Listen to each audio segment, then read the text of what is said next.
Times in American history that individuals laid siege to our capital, stormed our sacred civic spaces, and tried to upend and overrun this government. One was in the War of 1812,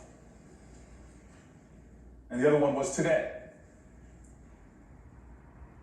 What's interesting about the parallel between the two is they both were waving flags to a sole sovereign, to an individual, surrendering democratic principles to the cult of personality. One was a monarch in England, and the other were the flags I saw all over our capital, including in the hallways and in this room, to a single person named Donald Trump. The sad difference between these two times is one was yet another nation in the history of our country that tried to challenge the United States of America. But this time, we brought this hell upon ourselves.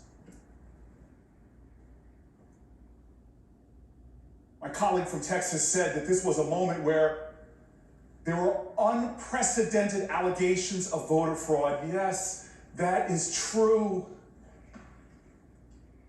They were unprecedented when the president, before the election even happened, said, if I lose this election, then the election was rigged. That's unprecedented. It's unprecedented before the night of the voting even the counting of the vote was even done that he called it rigged.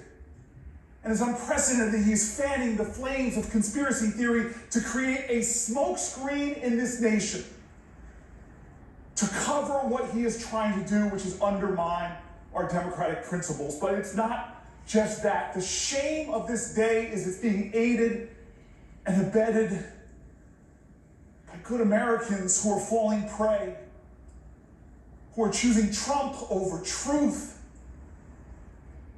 who are surrendering to the passion of lies as opposed to standing up and speaking truth to power, who are trying to fundraise off of the shame of conspiracy theories as opposed to doing the incalculably valuable patriotic thing to speak truth to our nation.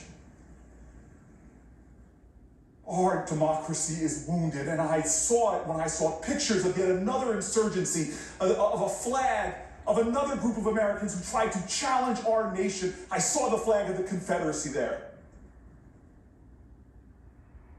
What will we do? How will we confront this shame? How will we confront this dark second time in American history? I pray that we remember a Georgian.